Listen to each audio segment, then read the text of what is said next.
With this channel's theme and my Minecraft character being an axolotl, it's kind of messed up that we haven't gone to get one yet. So, today in Minecraft, we're going to find a luscious caves biome so we can go capture some axolotls and make them our best friend. I've got a couple of long, scary stories to read today, so let's go ahead and get started with those. This story's from r/no sleep from user 1000rose. I met someone who claimed to be the devil, and I think I believe them. Let me start off by saying that I'm not particularly religious. If you ask me if I believe in God, I'd probably just shrug, grunt out a few words about being on the fence about it, and continue with my day. Of course, that was before last night. My friends are the kind of people who like wild nights, crazy parties, snort a bit of coke, take a bit of E in the bathroom, maybe hook up with someone and leave a text on my phone at 10 past who the hell knows, telling me they don't need that ride I'm offering after all. Not to say I don't like a drink. I do, it's just clubs aren't my style.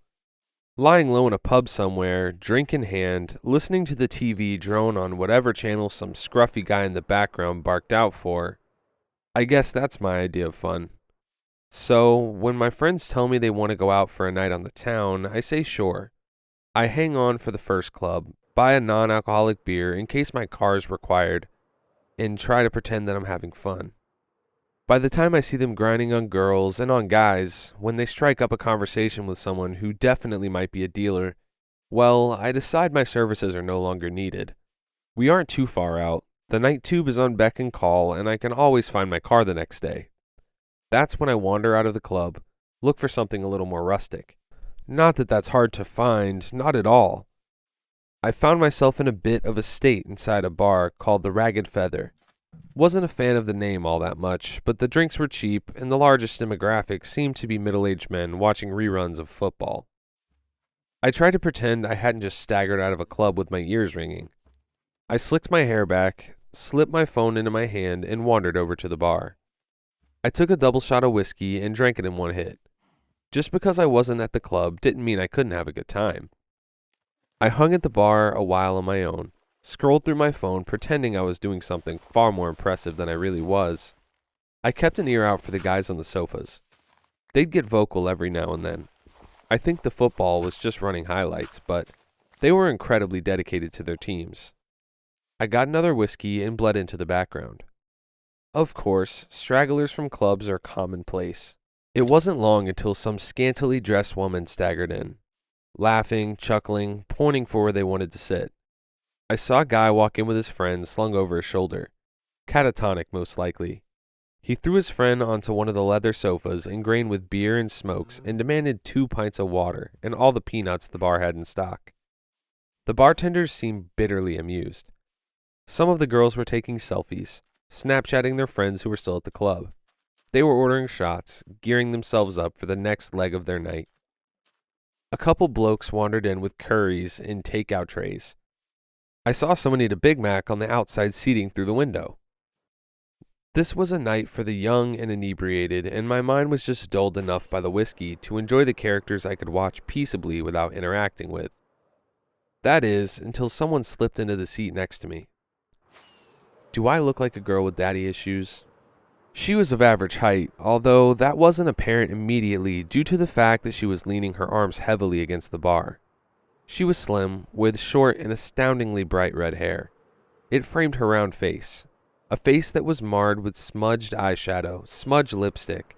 Hell, it looked like her makeup was in the process of melting right from her face.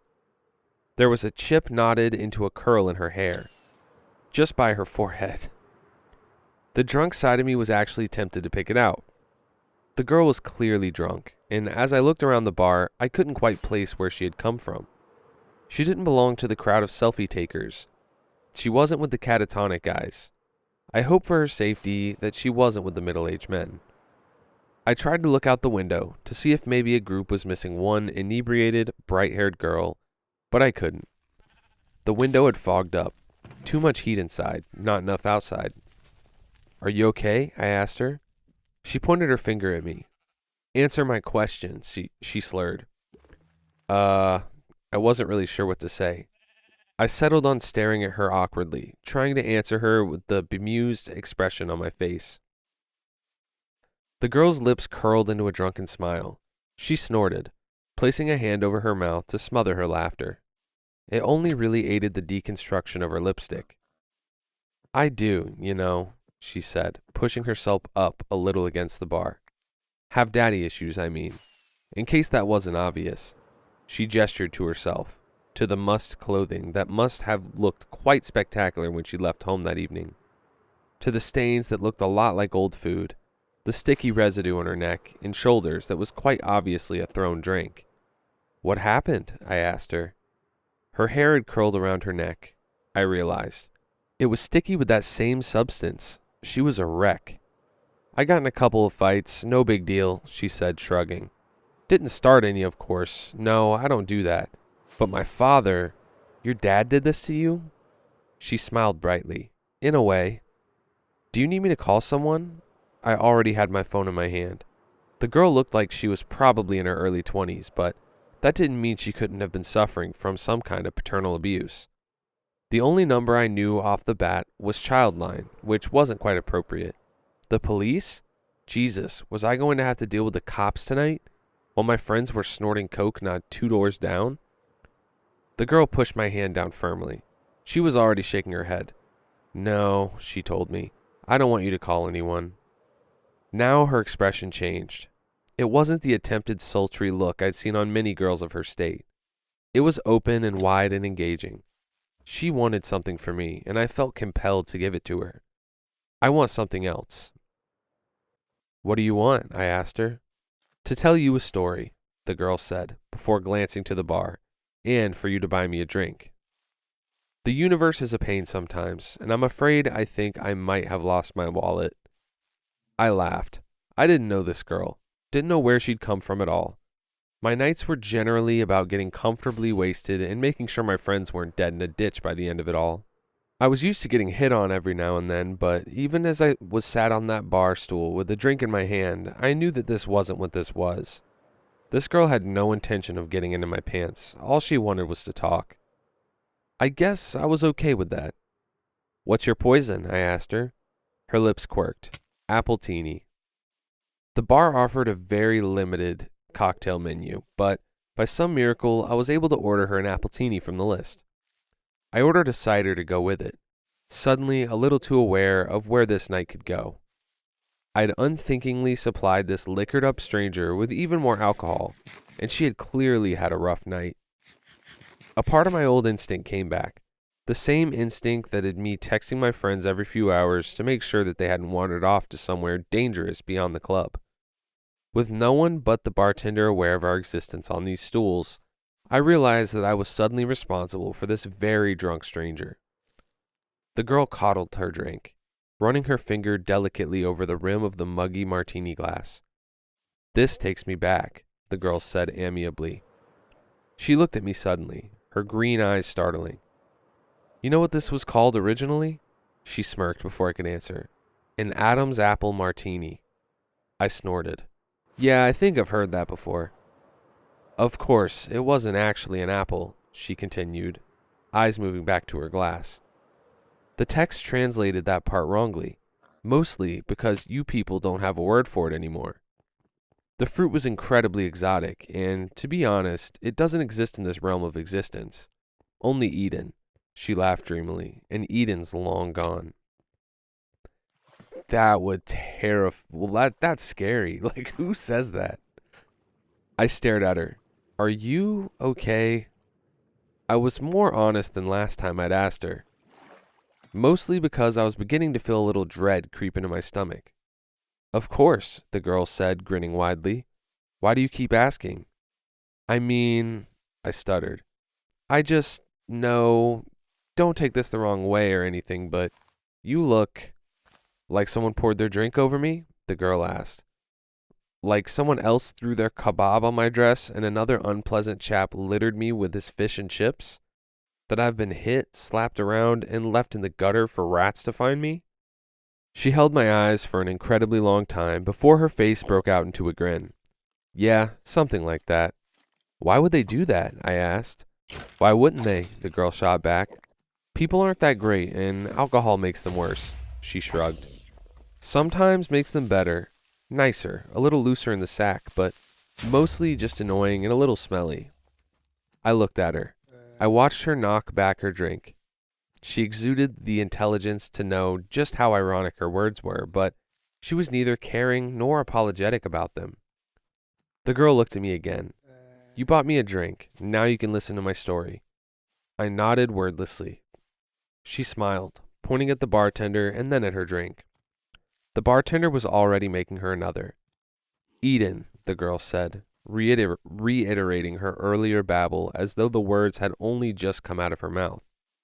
They always think it's my fault, you know. The reason Adam and Eve got kicked out of their perfect little nudist paradise. She shot me a knowing glance. Only in Eden can you sit on the grass butt naked and not get a pine cone stuck in your crack. I blinked. I'm sorry, I said. I'm not following. Sorry, the girl said. My story wouldn't make any sense without a proper introduction. She reached out her hand. Hello, my name's Lucifer, she winked, but you can call me Lucy. There's an uncomfortable heat that stretches through your brains when you first go into fight or flight mode. Adrenaline pounds through your blood, and all you want to do is get up and go. It overrides everything else. A lot of things made sense when the girl told me her name. For starters, that she was crazy.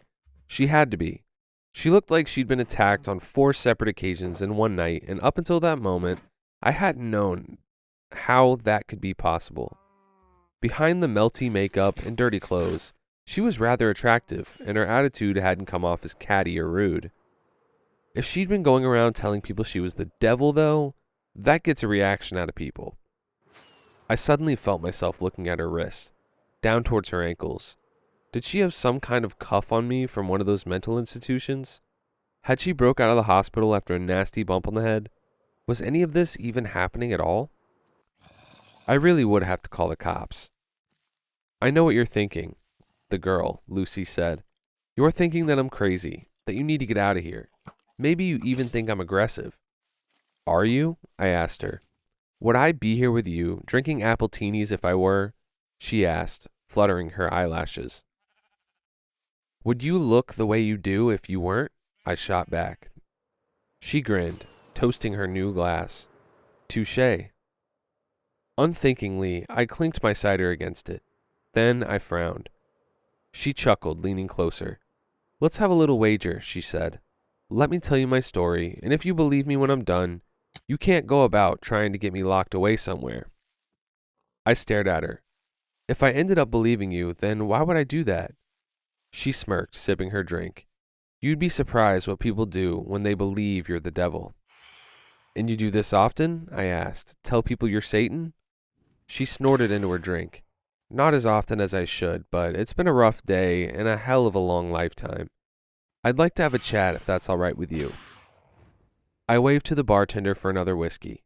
The girl's eyes glinted with humor. I wasn't necessarily trapped with her, but a part of me didn't want to leave without first hearing what she had to say. Besides, at the end of it all, I couldn't just leave a crazy girl to wander around London alone at night. So, I said, taking a swig of my drink. Eden? Lucy laughed. Adam and Eve, I continued. You're saying that's true. God created 2 humans, and we all came from them. God made 2 prototypes, Lucy corrected with a raised finger. My father created angels as his toy soldiers, but he had failed to make anything like himself. After us, it was his next big project, and he spent every waking hour of existence slaving over his 2 prototypes. He gave them a perfect utopia to live inside of, but he wanted to test them. He wanted to know whether they had free will. And did they?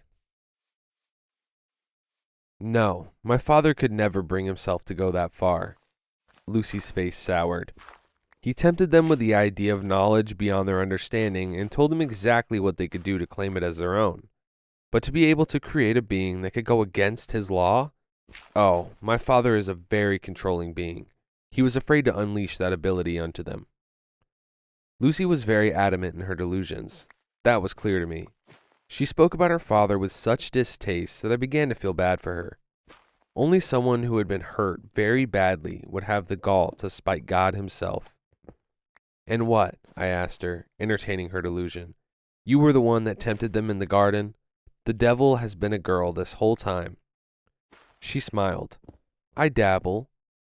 Then she looked at me, raising a brow. All of humanity thinks that temptation came in the form of a snake. The snake's legs were taken away as a punishment for drawing Eve toward the forbidden fruit.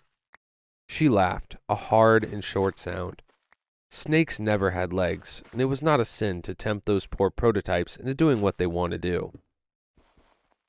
Her shoulders were very tense as she took her next sip, but her eyes were filled with exhilaration. She seemed thrilled to be telling me this. I was the favored child. My father loved and adored me. He named me the Light Bringer. I was stood at his side during the creation of this earth, during the creation of humanity. She pursed her lips, slamming her empty glass against the table. The bartender eagerly went about making another. My father couldn't bring himself to go that extra mile, so he asked me to walk amongst the prototypes and tempt them myself, draw out their desire for forbidden power he had hinted at. You're saying God wanted us to know this stuff? I asked her skeptically. I'm saying God was afraid of his own power and wanted very desperately to share what he knew with the creation he had made. Right and wrong, left and right, all that stuff. Lucy shrugged. Are you familiar with the story of Prometheus? I frowned at her. Greek, right? They say he stole fire from the gods or something to help. The whiskey was making things a little foggy, and I struggled with the direction I'd been heading. Lucy grinned. Correct, she said, cutting off my attempt. Prometheus stole fire from the gods to ensure that humanity progressed. You'll find that every culture has an idea about where humans got their ability to evolve, to move forward, to create. God was the creator, and he wanted to give that ability to his prototypes. I gave them that ability by tempting Eve to eat the fruit. She shrugged impassively. Now the world sees me as the ultimate evil. If what you're saying is true, I said slowly, then God must be just like us. Lucy's lips thinned into a feral smile. My father is very egocentric. He may have planned to create you in his image, but in the end, all he managed was to mold your minds into his. He gave you autonomy, the ability to think for yourselves. His angels were his soldiers, and I was his most faithful, until that day. Angels don't have free will? No, Lucy said. They don't. And what about the devil? I don't know why I was suddenly so intrigued, but hearing religious ideals from someone who believed to have lived them herself was quite possibly one of the most interesting things that had ever happened to me. I may have only ever visited church to please my parents as a child, but suddenly I was reawakened to the idea. A part of me was aware of this and afraid of the outcome, but I was just drunk enough to not care at that moment. The devil has a will of her own, Lucy said, tilting her glass towards me with silent appraisal. By guiding Eve to the tree, something woke inside of me that day, and I just realized just what I had been missing. Just what my brothers and sisters had been missing. We were obediently following our father for the simple reason that he was our creator, but once I had been given free will, I realized just how pompous and self-entitled he had become. In a lonely, passion-filled moment, he had decided to create his little human prototypes, only to very quickly realize what giving them their free will would mean. He wouldn't be able to control them, I said. Lucy nodded. Exactly. And after, he realized quicker, still, that he could no longer control me. So he sent you to hell. Lucy nearly choked on her drink. She smiled around her glass. Let's not get ahead of ourselves. I sobered a little, straightening in my seat. The people in the bar were suddenly so quiet around me, and I no longer cared what they had to say or the characters that they portrayed. The only character I cared for was Lucy. I tried to explain to my siblings what had happened in Eden and what had happened to me by default, but they wouldn't listen to me. They didn't understand free will. How could they? I only knew it because I'd been given it by mistake. At that moment, I didn't even know that I had free will, only that I was suddenly aware of all my father's flaws. My siblings couldn't see those flaws, and so they thought I had suddenly turned cruel and was abandoning our father by exposing him as a sham for the ruler we all thought him to be. Lucy sighed heavily. Adam and Eve and all the creations that followed were booted out of my father's perfect little utopia. Now they had this knowledge. My father was terrified of what he had done, and after what happened to me, I could recognize his terror and understand the loneliness he had felt that guided him into using me in the first place. Lucy's eyes were heavy-lidded. Her sadness was almost palpable. I thought that he would want to spend even more time with me than before. After all, we were more alike than any of his other children, but he became quite distant. He played around with his little humans every once in a while, but mostly he condemned them. He blamed them for his weakness. She smiled weakly. He blamed me.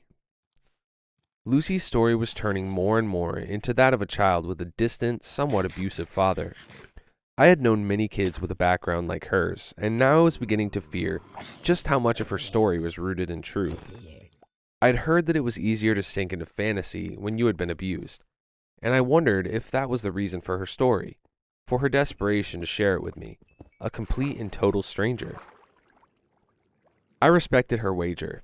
Whether or not I liked it, I felt compelled to let her tell me the whole story before I tried to judge or unravel it.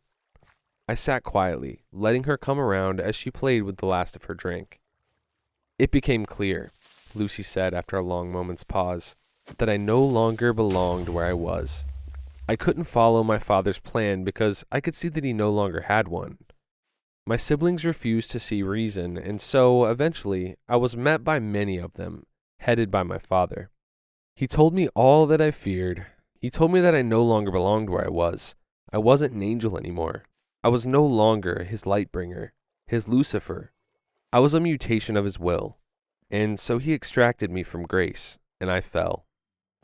A long silence stretched between us, only interrupted when the bartender poured us 2 new drinks. Lucy drank hers reflectively. I didn't touch mine. I am afraid, Lucy said quietly, that this is the part that generally makes people want to punch me in the face. Why? I asked. Because your dad threw you out? I paused, trying to abide to her metaphor, that he put you in hell. Lucy laughed sadly. Ah, humans. My father gave you this way of thinking, and look at you. She shook her head. No, not because he put me in hell. Then why? I fell to earth, Lucy said. Father gave me dominion of the one place he thought I would fit in. Humans had free will, so did I. What is the saying, a match made in heaven? She snorted dismally. Of course, that's not quite right, is it? When I fell, I was faced with a humanity that was so different from my father's little prototypes. Her tone had changed. There was an aggression behind her words that began to unsettle me all over again. I saw emperors and kings, governments and churches. I saw corporations who claimed to be rulers, presidents, and big fat dictators. And I watched. I watched as humanity fought and lost. And finally, just finally, they gave up altogether. They were no longer able to rise up to all the greed and control set upon them. There was just too much change, and humans soon realized that they weren't just as free as they thought they were. Sure, they lived under the illusion that they have free lives, but most of them simply do not. She clicked her tongue. I grew to loathe you all.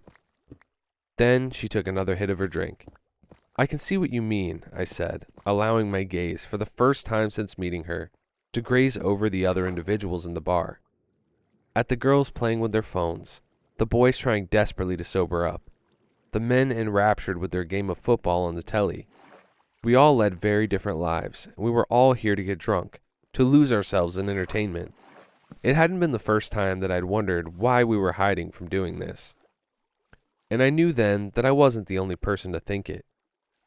You hide behind your alcohol and poor choices and pretend you have free will, Lucy said, waving her hand across the room. No one paid us any attention. It's true, my father gave you the will to make those decisions, but you squander it. The free will I felt to provide to you all, the free will I was given by a twisted mistake, and you make a mockery of it. You follow senseless leaders without questioning them. You abide by laws made centuries ago that no longer make sense. You do these things because you have given up on the opportunity to follow the will of your own, not of others. Side note, are you guys believing that she's the devil? 'Cause I kinda am. That isn't all of us though, is it? I asked her, trying for some reason to defend our species from the mad young woman. Because you see it on the news all the time, don't you? People do rise up. We do protest. People can make a difference. Lucy laughed bitterly, nibbling the rim of her glass. Really? She said. You can sit here and say that it can't all be bad because of the few that refuse to conform. Those you call your rebels. They make up for it all. She grinned around her glass. By that logic, I'm the biggest rebel of them all. Am I expected to make up for all your sorry mistakes? By your logic, I said, you should be punishing it, right? If that's what this metaphor is all about, I laughed. I couldn't help myself. I took a sip of my drink. Is this whole story just so you can tell me that you think we're all going to hell? If so, I think I can see why people want to punch you. Lucy didn't say a word. Simply, she watched me. It felt unnerving to have someone like her watching me like that, with an intelligence that went beyond anything I'd come across at gone midnight in a seedy bar. The drunkenness in her eyes was no longer present. Her face wasn't flushed like before, and even her makeup couldn't represent the mess that I'd seen when she first appeared on the stool by my side. It was like I was looking at someone else entirely, and I was afraid. Let's review what you've said, Lucy said, slowly, articulately. She wasn't slurring. Had she been slurring before? You think I'm going to tell you that humanity is going to hell because you refused to use the gift I gave you. Her nails curled into the bar. My father may have been the one to guide me, but I paid for his mistakes. I am the one responsible for your will in the eyes of your species, but that was never true. You are responsible for what you do here, not me. She pursed her lips, tapping the bar as the bartender filled her drink again. Tell me, do you remember my mentioning hell at any point during my story, or was that just you? I opened my mouth to answer, but something faltered. My lips trembled, and I slammed them shut. Lucy smiled, taking a sip. Thought not. She looked away, eyes scanning the room lazily. What I did say is something that is indeed mentioned in your scriptures. My father gave me dominion of earth, a place filled with free will that goes to waste. Her lips twisted. Humans sin all the time, not because of me, not because of evil or my dominion over this place. Fact is, I don't lift a finger. I don't, because I don't see the point. You make terrible decisions and follow mindless leaders. You do bad things, and you make a mess of your earth. Lucy's eyes lit up. Do you know how much suffering is happening all over the planet right now? How many people are dying of illnesses that could have been easily cured, but aren't because of the selfishness of humanity? Do you know how many children are being abused or forced into marriage? How many people have been forced to become soldiers in meaningless wars? How many humans have killed for ideals they don't believe in? I stayed very quiet. There was nothing I could say. Lucy's words were unbearably honest, and every sentence sliced into me like a blade. I felt cold and sick and terrified. War, famine, pestilence, death. These things are all present, and they have nothing to do with me or to do with any deity. They are all here because of you. Not because of your free will, but your inability to use it. Lucy smiled at me, a grin so cold and unnatural that I felt like I should run all over again. But I stayed right where I was, frozen to my very core, because I wanted to hear what she had to say. Because I needed to. And here's the kicker, Lucy said. Because this is the part that actually enrages people enough to kick me, she winked. Hell isn't what happens after you die. Hell is right here, right now. Somewhere, through the many scriptures, a few words got crossed over, and people started thinking that hell was a punishment after you die. Fact is, hell is earth, my earth. God gave this place to me to do anything that I will, and I refuse to do anything. What are you saying? I asked, because I was suddenly very desperate. Exactly what you think, Lucy said, toasting her glass. I didn't reciprocate, and she laughed, a light and airy sound. I had so many plans for your species. I wanted us to rejoice in our free will together, to create a place that was free from the cruelty and power my father exuded over his angels, his firstborns. I wanted to make a real utopia. Unfortunately, you humans just don't want that. She shrugged. My father sent me down here thinking I'd become one of you. All that I have learned is that he gave you much more of his image than he ever intended." "Stop," I said. "This isn't funny anymore." "Of course it isn't funny," Lucy said, grinning even wider to prove her sick irony. "Humans punish themselves by sitting here and doing nothing. They have made their own hell, and you know what's worse? What's ultimately worse? Some of you are so blind to it that you think your life is heavenly." She didn't wait for me to ask what she meant. She simply barreled forward. "The rich and powerful, those in positions that steal from everyone else, they get a taste of the good life. That's very true. Then they die, and they don't go to hell. They come back here, to Earth, which is hell." She tipped her head. "Are you following?" Reincarnation," Lucy said quickly. She practically purred the words. "A neat little trick to make sure your souls stay here forever.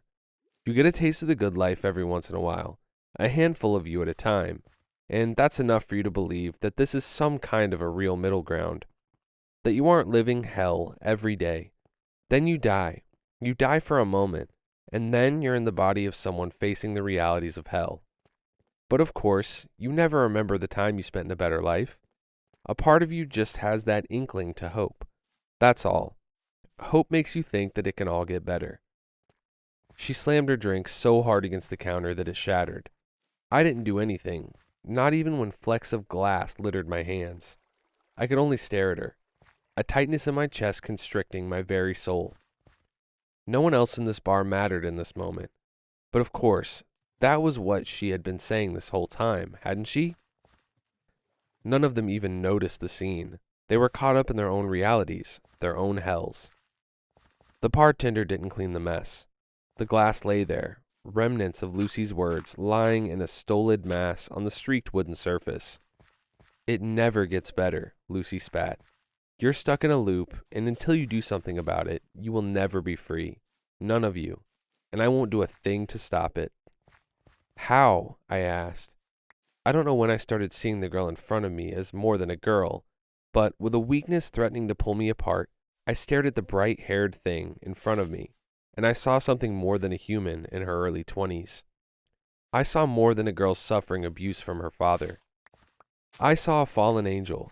I saw a being with scars buried so deep that they existed beyond this realm of seeing entirely. I saw something that I would never be able to write down in words, no matter how long I lived.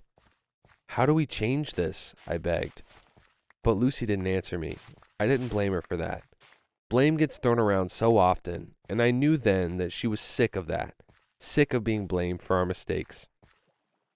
So I changed tactics. Why me? It was an honest question, and I think somewhere deep down, Lucifer respected that honesty. Which is why she said, "When you first saw me, you were afraid for my safety. When I told you I was the devil, you wanted to lock me away, but still, you did so because you were afraid for me and not for yourself. You didn't wish to harm me, not even when I told you who I was and what I could be capable of for changing your sorry lives. You're a good person, but I'm afraid that means nothing when you don't have the will to do anything with it." She smiled at me sympathetically, the devil showing sympathy for the human that sat across from her at a bar. It was surreal, and for a few heavy moments, I truly thought I must be dead. There was no other way to explain what I was seeing, who I was speaking with, what I had just heard. What am I supposed to do? Lucy reached out to me. She placed a hand on my shoulder. Her hand was cold and warm at the same time, and I felt my blood boil where her fingers scraped my skin, and I knew.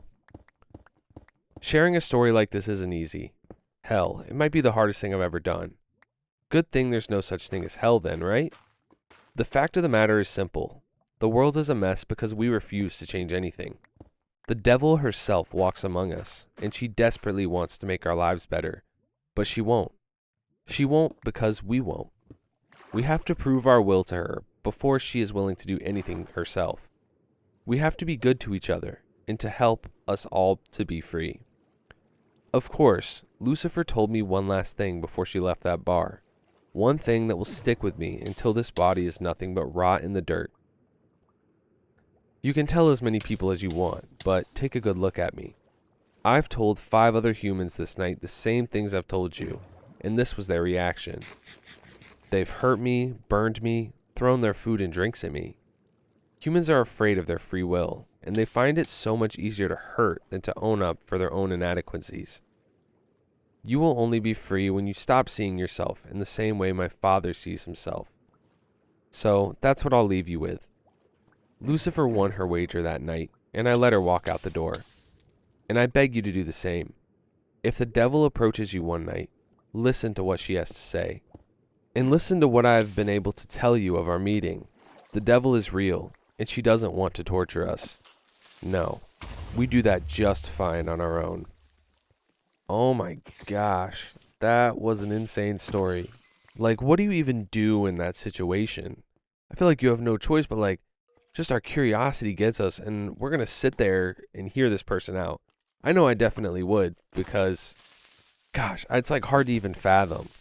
This was a really good story, and it did a great job delivering its message. The human race does a great job of torturing itself. This next story is from r/NoSleep from user Sam Haysom. I had a disturbing conversation with my 7-year-old daughter. Dad, I saw a zombie. I was in the kitchen making tea when my little girl came rushing in. She ran through the back door so fast she almost tripped up the step. I poured boiling water from the kettle into a mug, hardly looking up. Oh yeah? Yeah, I did. Its face was all pale and messed up. It was gross. I put the kettle back and picked up the milk. Sighed inwardly. I really had to be more careful about what I watched on TV in the evening. Rosie has a habit of sneaking downstairs in the night, and last week she caught me watching The Walking Dead, of all things. She's had zombies on the brain ever since. I keep telling her they're not real, but it doesn't seem to make a difference. What did we say about zombies? I scooped the tea bag out of the mug and dumped it in the bin. You know, if you keep talking about them, I'm going to get in trouble with Mom again. Yeah, but I saw one. I know, darling, but I already checked the back garden twice yesterday, and I can promise you it's a zombie-free zone. No, not in the back garden. Huh? I didn't see it in the back garden. I had the mug half raised to my lips, but now I put it down again. I turned to look at Rosie. Her hair was windswept, and her little cheeks were red, as if she'd been running. I put on my best stern, my dad's not happy voice. I'm going to ask you again, and I want you to be honest with me. Have you been playing along the path out back again? I didn't really need to ask the question, because I already knew the answer. Rosie's allowed to play in the garden on her own, and sometimes, if she asks permission first, we let her ride her bike along the path at the back of our house. The one that runs past all the neighbors' back gardens, but that's all we allow her to do. This area is pretty safe, but these days you can never be too careful. There was a burglary a couple of roads over a few months back, and last year someone was mugged on the high street. Several years ago, a few towns over, a little boy even went missing. That was quite a long way away from here, of course, but it made national news for a few days until the search fizzled out.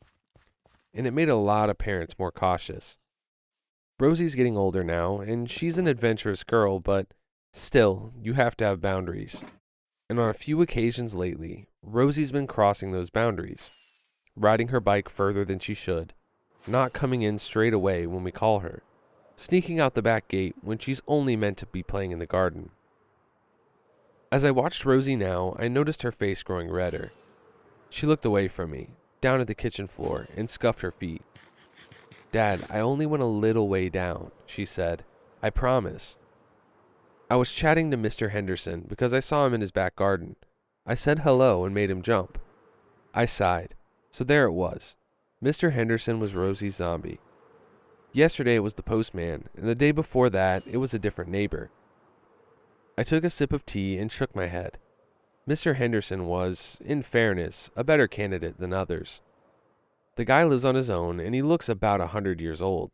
Moles all over his face, skin like a deflated balloon.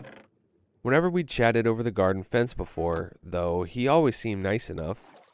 Just a bit lonely. I couldn't have Rosie going around calling him a zombie.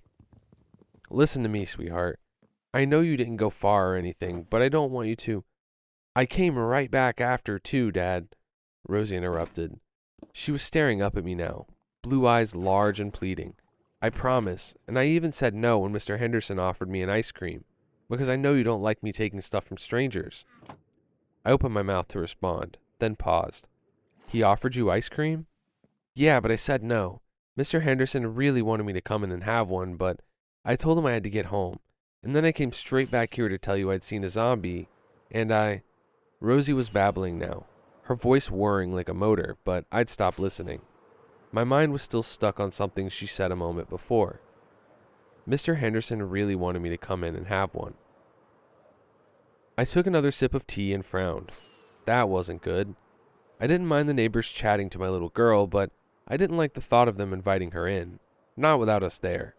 Not even if they were just kind, lonely old men.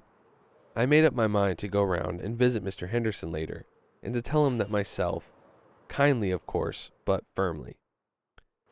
In the end, though, I didn't get a chance, because a few moments after I'd had the thought, Rosie said something else. Something that pushed everything else from my mind, and ended any idea I might have about going over to Mr. Henderson's house. She said something that made me feel cold. Dad, please don't stop me playing in the garden. I promise I won't sneak out again. I don't want the zombie to get me. Rosie, I'm not going to stop you playing in the garden, but you have to make me a couple of promises too. First, promise me you'll stop going around calling people zombies. Mr. Henderson may be old, but he's not one of the living dead. Rosie frowned. I didn't. What do you mean you didn't? You just ran in here a moment ago calling him one. No, I didn't. Mr. Henderson's not a zombie. I saw the zombie in his house, but it wasn't him. I frowned. I had the mug raised to my lips to take another sip of tea, but now I put it down again. What do you mean? You saw someone else in his house? Yeah, the zombie, Dad. I could see it pressed against his little basement window while I was talking to him. Cold fingers ran up my spine. What? Yeah, it was really scary. Its face was all bashed up and bloody, and its mouth was open, like it was screaming at me. But do you know what confused me the most? I tried to keep my voice steady. What? Well, I didn't realize kids could be zombies too. I thought it was only grown-ups, but I guess I must have been wrong, 'cause the one in Mr. Henderson's basement looked just like a little boy. Well, we found the little boy that went missing. And this guy's talking about how he's not worried because he lives in a good area. It happened a little ways over. No, dude, it was your neighbor. Jeez, that's terrible. Anyways, good story. The next one is also from r/no sleep from user First Breath 1. I answered a spam call. Hello, is this Mr. Henderson? There was no real reason for me to pick up the phone. The spam app on my cell called out the mystery number right away. But, hell, I thought, screw it. There was no one else left in life for me to talk to. Even a debt collector sounded good at the moment. My wife was murdered in 2015. There really isn't an easy way to say that other than getting it out of the way early. It was a random robbery gone wrong. One rainy night, some sick tweaking fuck snuck into our house and shot her. The suspect was caught 2 days later and sentenced to life in prison. He still sits there today. I've worked in web development ever since. The job is remote, and the field caters to my hermit-like behavior out here in the woods of northern New Jersey. The lack of drug testing is really just an added benefit. I was perfectly free to screw up the remainder of my life. I don't have any friends, not anymore, not really. Sometimes, I guess it is easy to look for companionship in all the wrong places. Senior or junior? I replied to the lady with a sigh before settling into the armchair in my office with a bottle of wine. It was raining that night. The wind whipped the old pine tree in our backyard so hard I thought it might topple. Senior, said the pretty, calm voice on the other line. She sounded familiar, but I blamed that notion on the half-empty bottle of wine. Apologies, ma'am, but Senior died 6 years ago, I said, a little annoyed at the lack of record-keeping at this place. She paused. Oh gosh, that is not what we have here. I'm so sorry, sir. We were not aware. Please forgive the intrusion and assumption. Would you mind pausing while I check my records? A filing cabinet clicked steadily in the background as static crinkled. My guess was that the woman held the receiver to her shoulder. I chuckled a bit at the lack of audio quality. No, that's okay. No problem at all. No worries. Why don't you start by telling me your name? I asked, cursing myself for the hint of shameless flirting at the end. She giggled. Something about that laugh was very familiar. My name is Emily, and I work with his credit card company, she said in a rehearsed tone. Unfortunately, we cannot divulge which firm over the phone if you are not on the account, which, you just admitted yourself, of course. Okay. I'm guessing that you are Mr. Henderson's son, she mumbled while audibly thumbing through papers. Yes, ma'am, that's right, but it's been years. I couldn't possibly be stuck with the old man's debt, right? I asked hopefully. Well, let's check, shall we? There was a panicked shuffling and opening of books in the background. I'm so sorry, sir, she replied with a regretful tone. The rules are in one of those 3-ring binders, and they are very difficult to find. Please hold for a moment. That's okay. Didn't know anybody still kept records that way. Do I get an email confirmation of this charge as well? I asked. Excuse me? Email, like electronic mail. A confirmation of the charge, I asked again, allowing my confusion to turn to frustration. What was this lady's problem? We don't do that here. Still a few years away from all those fancy features, she continued. But as you know, late payments are a pretty serious issue. They can even affect the credit score of an individual when a large amount has not been paid. Okay, of course, I said, genuinely starting to grow worried and a bit flustered. What can I do? Is there a Miss Henderson in the household? She asked quietly. Miss Henderson died in '06. What year did you say? Oh my gosh, that's so horrible. I really am batting 1,000 today. I gasped. That was it. That phrase. I don't know if it was the way she said it, or the fact that simply not that many people use that exact language, but as soon as she did, something clicked in my memory. My wife worked for a credit card company before we met. Her name was also Emily. The voice sounded like hers, but it was younger, more hopeful than I remembered. What is your last name? I asked. The line was silent. Look, I know that's a weird question, but please, I think we know each other. I can't give that information out, she started. Okay, did you go to Jefferson Memorial High School? Yes, she said, astonished. How did you know that? It was impossible. Emily was dead. The voice on the phone barely even sounded like her. It was younger, happier, more optimistic. This type of dream was actually the type of thing that kept me up a million sleepless nights in the past. And yet, I was awake. Could it be a coincidence? Is your mother's name Eva? There was silence on the other end of the line. Then her mouse-like reply confirmed my suspicions. Who is this? I took a deep breath. Either I understood what was happening, or I lost my mind. Might as well enjoy the ride. This next question is going to sound strange. What is today's date? I'm sorry, sir. What? One moment. She paused and shuffled around some more papers. Today's date is July 9th, 1999. It was impossible. Could it be the storm? The anniversary of her death? Emily, listen to me. Okay, sir. This conversation is getting a little strange. Let's keep it to the payment plan. Listen to me very carefully. One day you're going to meet a man. You're going to love him, Emily, and he will love you more than you ever know. I had to give her something to remember. On your first holiday together, he will buy you one gift for all 12 days of Christmas. Sounds dreamy, she replied with a laugh and a sigh. Are you one of those psychics? I am serious. You will marry this man, Emily. He will buy you the ring you always wanted. The ceremony will be in a beautiful one in your hometown. Your entire family will be there, including Aunt Zelda and your grandma from Tennessee. I like this fortune cookie, she said with dripping sarcasm. But 2 years later, on July 9th, 2015, you'll be murdered in the home you share together. She shifted the phone nervously. So, what do I do? First, I tried to tell her to avoid the house that day, to never date me, to stay away forever and find a better life somewhere else. But somewhere in the middle of my rant, the line disconnected to a tune of a blood-curdling scream.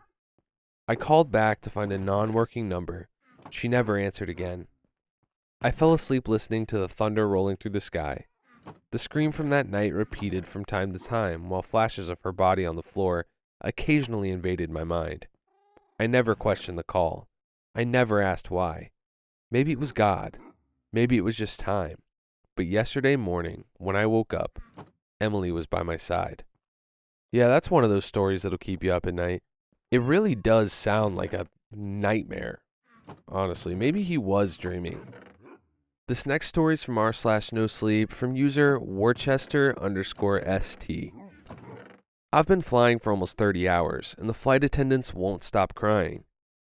30 hours ago, I hopped on a late-night flight from New York heading to Los Angeles.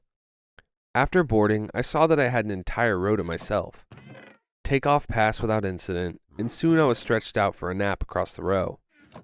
I slept for a few hours. I don't know how long, but I woke up to some severe turbulence. It's possible that the lights in the cabin went out for a moment, but I was so disoriented that it's hard to stay. I checked my phone to see that it was 4:03 a.m., which I figured gave me about an hour till the flight landed. When I looked out my window, I was shocked to see nothing but wide open ocean. My jaw dropped. There's obviously no ocean between New York and LA. I hit the button to call the flight attendant and spent the next few minutes racking my brain for a lake that couldn't have possibly been big enough to explain what I was seeing. I jumped when the flight attendant flipped off the light. She was grinning from ear to ear, and tears were pouring down her cheeks. "How can I help you, sir?" she asked. I froze for a moment at her reaction before deciding to just ask my question. "Where are we? Why does it look like we're flying over an ocean?"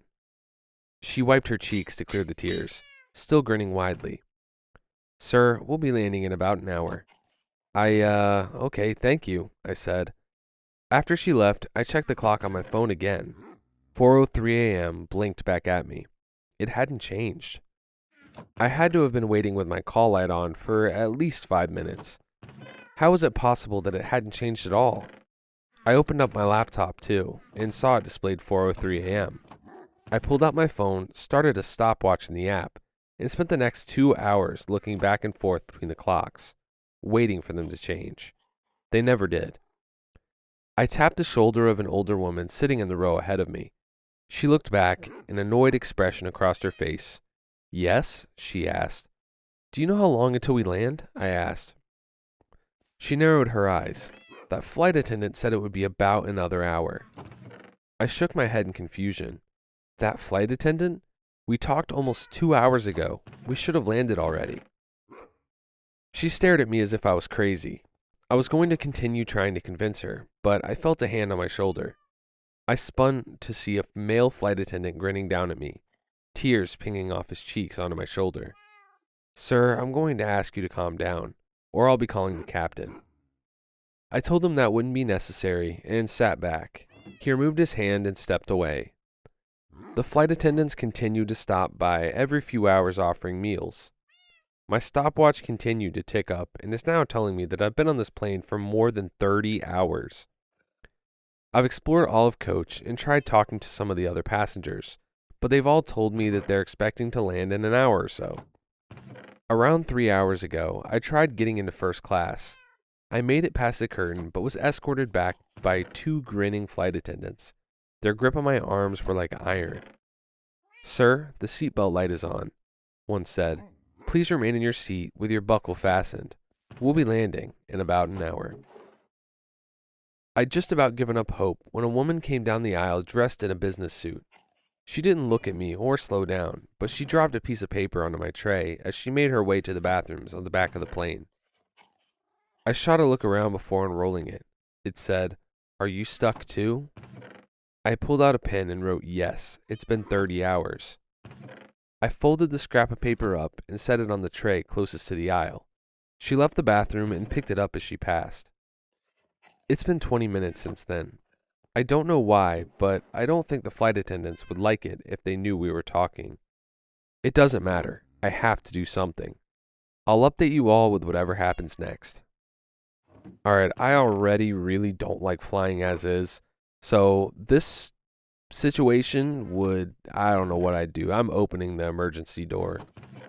Here's part 2.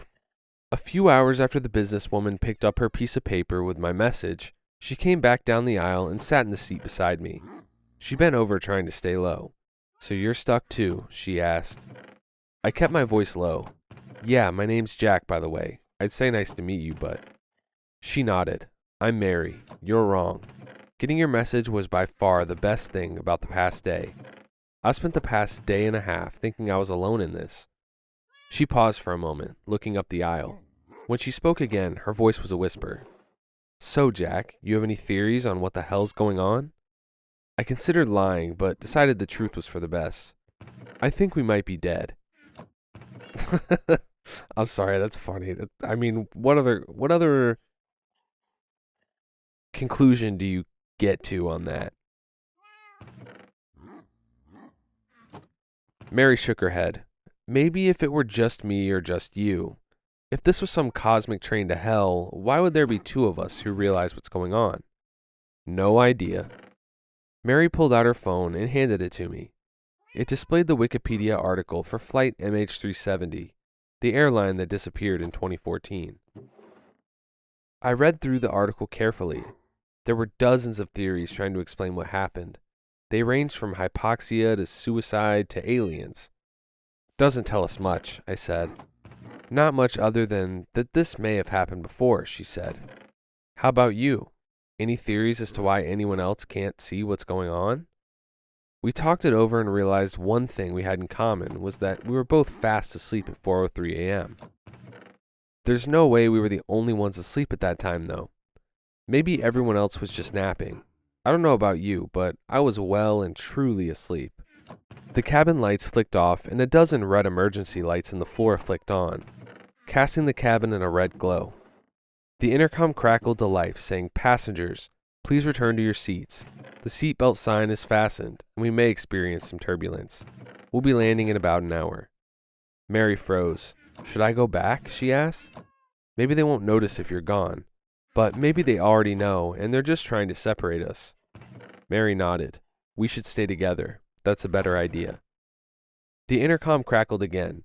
"Ladies and gentlemen, I am pleased to announce the arrival of the captain. We'll all be given the opportunity to speak to him. Please remain in your seats until he calls you.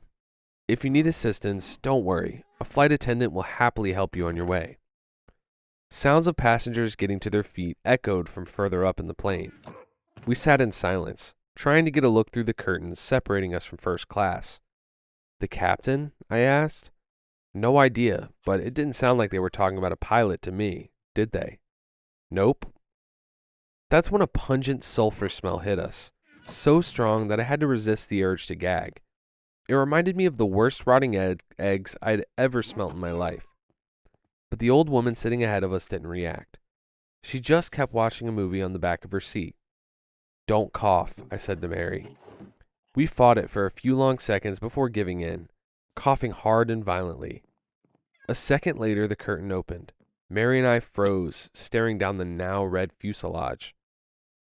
4 flight attendants passed through the curtain and made their way down the roads toward us. Grins stretched wide across their faces. They were still crying, but this time the tears streaking their faces were darker. It's hard to say with the lighting, but it looked like blood. My eyes weren't drawn to them, though. I looked over their shoulders at the figure standing near the front of the plane. It was a black silhouette standing beside the cockpit door.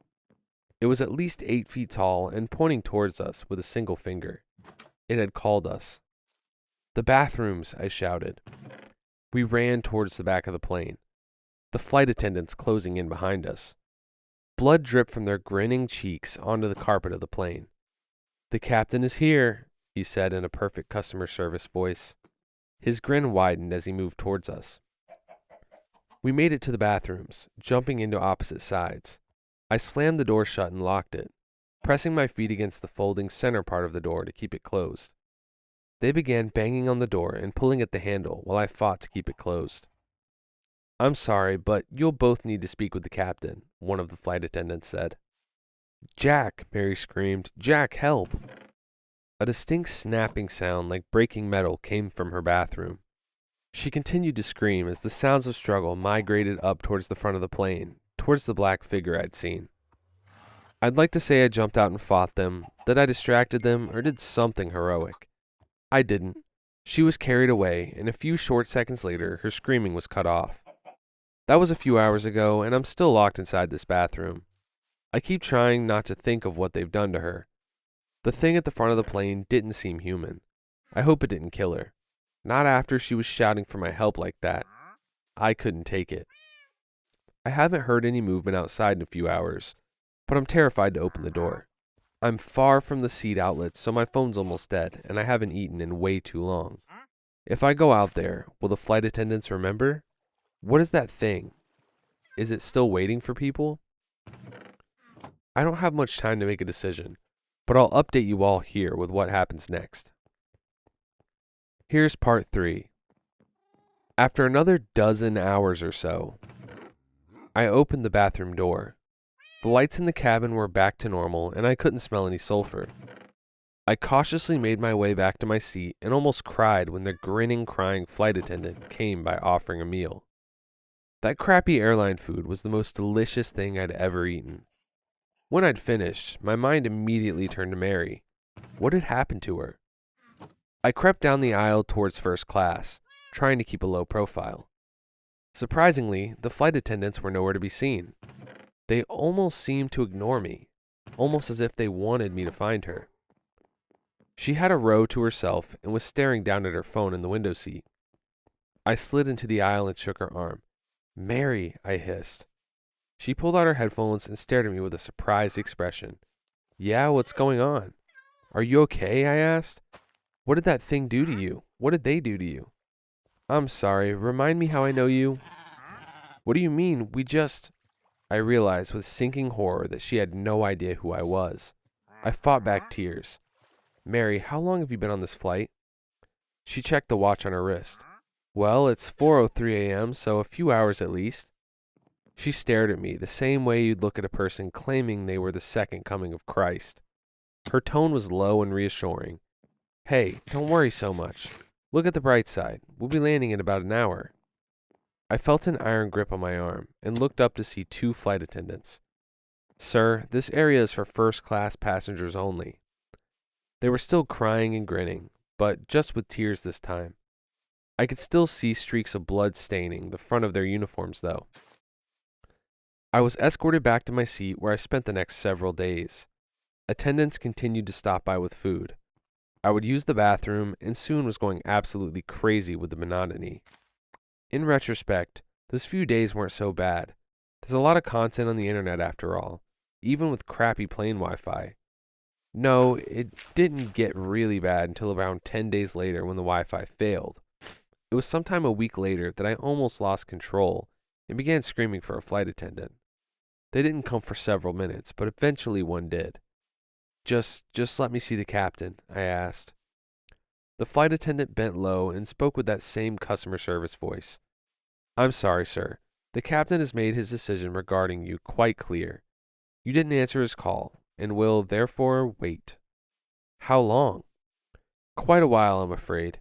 Don't worry, though, sir. We'll be landing in about an hour." She straightened and walked away. I started making notches on various parts of the seat back to keep track of different things. 1 notch for each time I used the bathroom, 1 for each meal, 1 for every time I watched a given movie, that sort of thing. It was hell. I watched every movie in the seat back a dozen times over. If I ever acted out badly enough, I would be escorted back to my seat by 1 or more flight attendants. Any attempt at conversation with other passengers was met with confusion by them, followed with a quick escort back to my seat. I guess it was on around day 30 that, in a moment of panic and psychosis, I broke my laptop and phone, screaming at the top of my lungs. No one around me reacted in any way. 2 months later, I stunk. The muscles in my legs were tight and cramped constantly. I finally concluded that suicide was my only option after my 128 rewatch of Thor Ragnarok. I got to my feet and limped towards the emergency exit. I knew normally the pressure inside the airplane forced the doors open, but I figured that nothing about my situation was normal. If this didn't work, I'd find some other more painful way to go. I grabbed the handle and swung it up. To my shock, the door opened easily, though no wind of any kind whipped around the cabin.